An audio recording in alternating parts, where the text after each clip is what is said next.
Krishna Krishna Hare Rama Rama Rama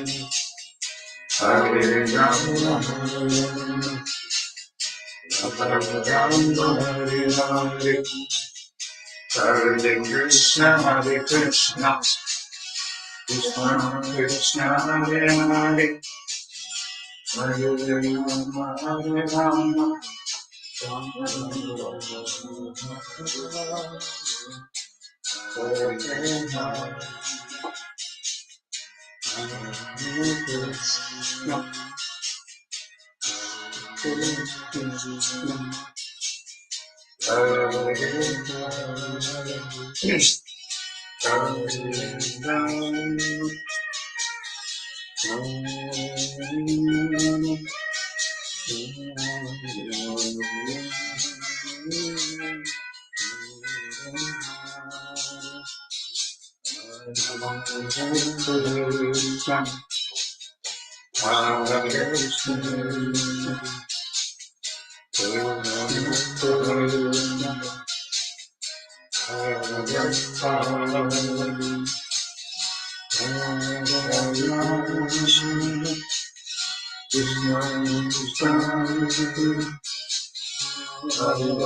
Can you put it in the 18 there? Oh, I already did. You did.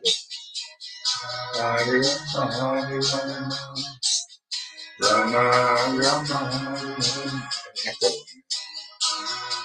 Oh, echo. Turn your sound down if you have it. No sound? She says you hear echo. Oh, maybe that's. Oh, I know why. Yeah, that's okay. No more echo.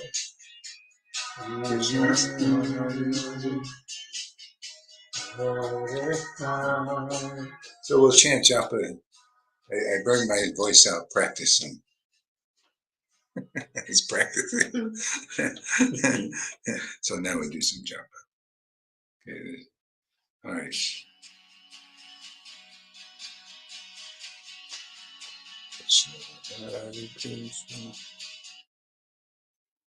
Krishna Krishna Hare Rama.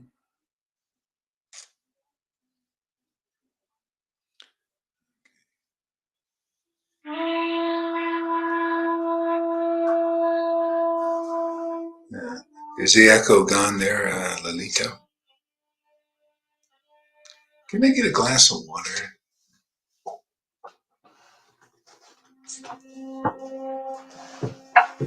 Okay, let's chant some japa together. Let's call Krishna, see if he'll come. What do you think? Is he going to be stubborn today?